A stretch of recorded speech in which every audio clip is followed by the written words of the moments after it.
In today's video, there are crimes that make headlines, and crimes that under the news headlines make you rub your eyes and mutter to yourself, really. A murder in Nottingham in 2025 sits in that latter category. A brutal yet bafflingly pointless killing that seemed to prove Darwin didn't get it all right on evolution.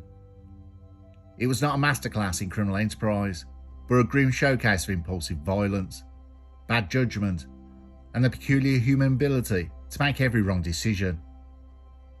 When a 42-year-old man drowned in drug debt and self-delusion decided to settle his problems with a kitchen knife, he ensured himself a starring role in today's video. This is Curios&Spiritual. No deep dives, because we kick crime in the sack. We take a look at the case, the police investigation, and the trial.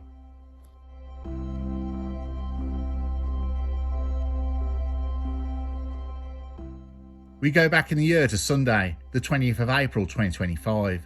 Yet, this year, to Bulwell, Nottingham. The day was as ordinary and as boring as any other Sunday. Nothing in the air suggested that by nightfall, one man would be dead, another bleeding, and a woman dangling out of a window to save her life. But fate, or more accurately, Geddy Minor Seppler's catastrophic decision making, showed there's no plan like having no plan. At the heart of it was money, or rather the absence of it. Seppler, known locally for odd jobs and other acquaintances, aged 42 years old and perpetually in the red, owed a drug debt. The details remain murky. Illegal transactions rarely come with receipts. But what's clear is that desperation had become his, let's call it, default setting. Somehow, he decided that Linton Needham, a 59-year-old acquaintance, was the man to confront. Maybe Needham owed him cash. Maybe he refused to help. Maybe Seppler simply wanted someone to blame for his own ruin. Whatever the reason, Seppler thought Linton Needham was the man he thought who could fix it. Needham lived in a modest flat in Cinder Hill Walk. He let Seppler in that evening, perhaps expecting an argument. Needham was on crutches. Whatever was said in those first moments, pleas, insults, the weary sighs of two old men, too old for bullshit, drama dissolved into violence. The prosecution would later count 13 separate stab wounds. 13. That unlucky number beloved of horror films, and enough to prove not self-defense. Seppler attacked with a kitchen knife that he brought with him, driving it into Needham's chest and abdomen again and again. Each strike less a reasoned act. There was no defensive pattern on Needham's body, suggesting that he didn't fight back at all. The attack was swift and savage. But then came the second victim, Nikita Cutler, 34 years old and girlfriend of Needham, was present in the flat. She tried to intervene, or perhaps just survive. When she screamed, Seppler turned the knife on her. 2 thrusts to the chest and she fell bleeding. But instinct overrode pain, and in a move, equal parts of bravery and terror, she scrambled to a window, forced it open, and hung from the window ledge and jumped. She landed awkwardly, but alive, bolted into the night to find help. Her escape would later become the hinge on which the case turned.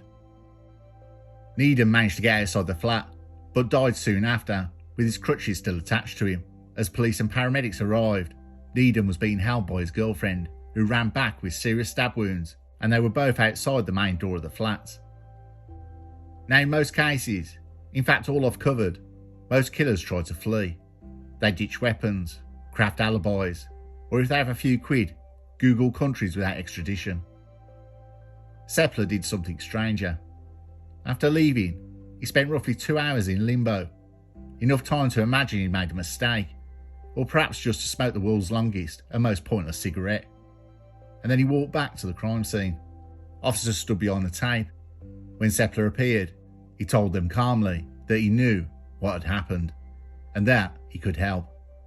It was a kind of helpfulness detectives dream about, but they rarely trust.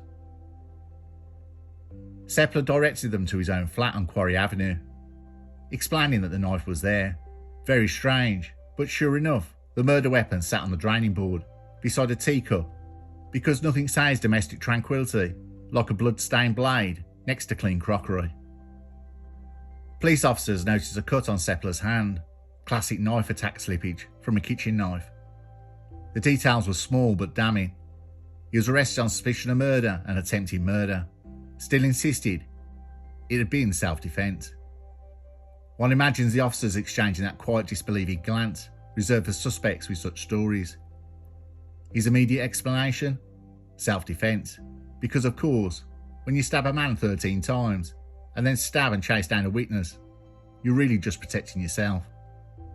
That evening, while police began the tedious, crucial process of turning a night in chaos into a case file that CPS would push forward and stand up in court, Seppler, meanwhile, sat in custody, lightly realising that self-defence was a poor umbrella under which to shelter 13 stab wounds. By midnight, the estate was quiet again. In the morning, the conversation of neighbours. It's shocking.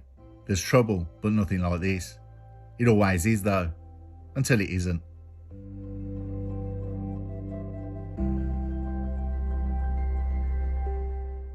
If Seppler's violence was frenzied, the police response was meticulous.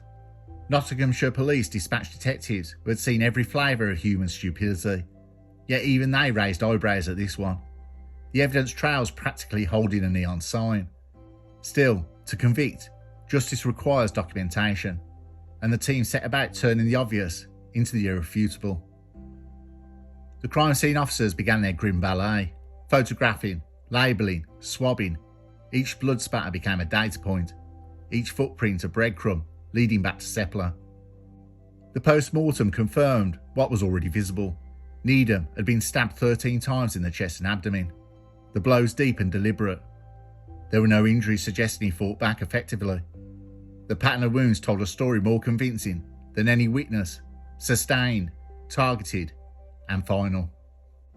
At the hospital, the girlfriend of the deceased, Nikita Cutler, gave her statement. Her description of events was clear, despite trauma. Seppler had turned on Needham suddenly, without real provocation, then attacked her when she screamed. She leapt from the window, grabbing the ledge to drop, hitting the ground hard, but running regardless. Her survival, improbable as it was, transformed the case from tragic puzzle to solvable equation. Detectives interviewed neighbours who reported shouting and a crash around 8 p.m. Some had glimpsed Seppler leaving, looking wild-eyed. CCTV footage from a nearby shop later placed him walking towards his flat around that time. Forensic technicians examined the knife from his kitchen. Blood analysis matched both victims. DNA on the handle matched Seppler. Case closed, in scientific terms, though the wheels of justice still needed to spin. Investigators also delved into motive. Seppler's financial troubles were no secret. He was known to frequent local addicts and owed money to dealers, lots of dealers, and anyone who knew him.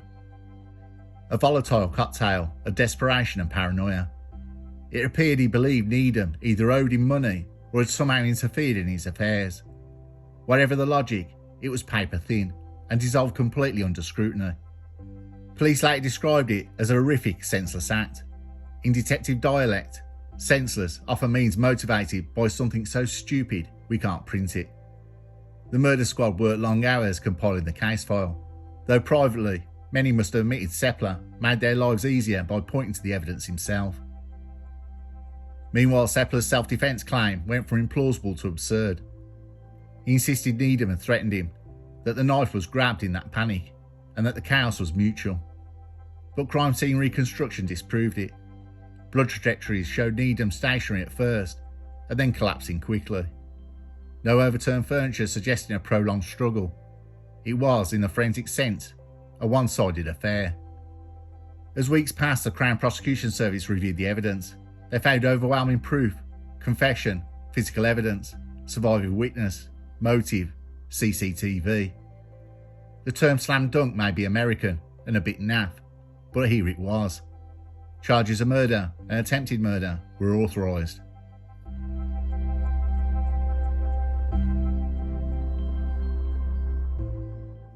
The trial of Geddy Miners Seppler opened at Nottingham Crown Court in October 2025.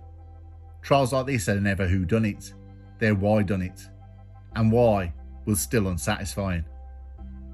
Seppler pleaded not guilty, sticking to his threadbare story of self-defence.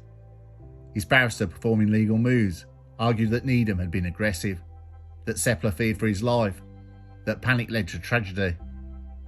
The prosecution laid out the evidence methodically.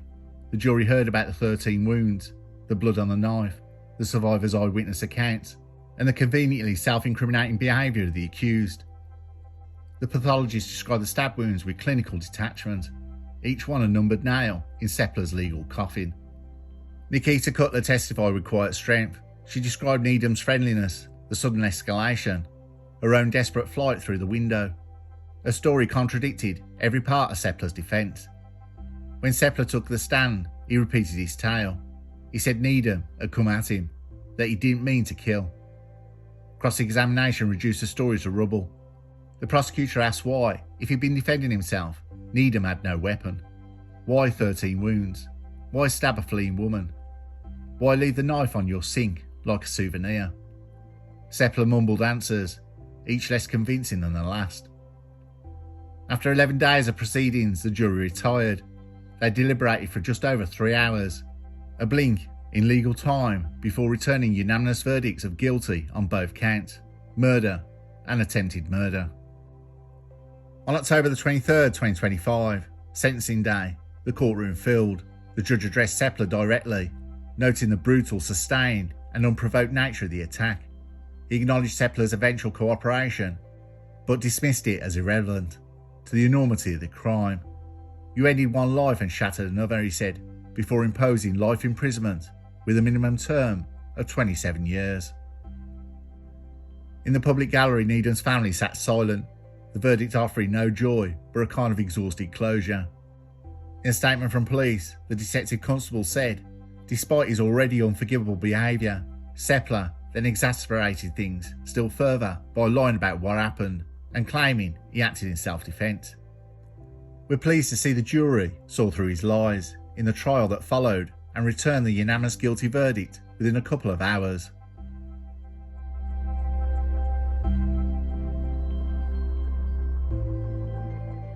And so, he was led down to the cells, another life boxed neatly into a cell.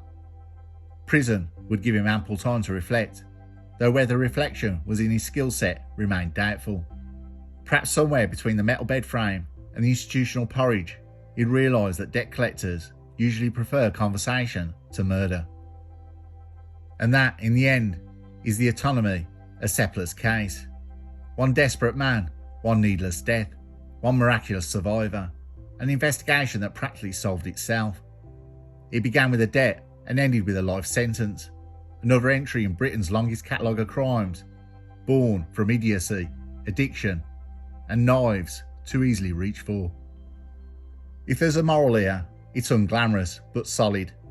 Debt can be repaid, pride swallowed, but murder is a problem that doesn't go away, no matter how neatly you leave the knife on the draining board.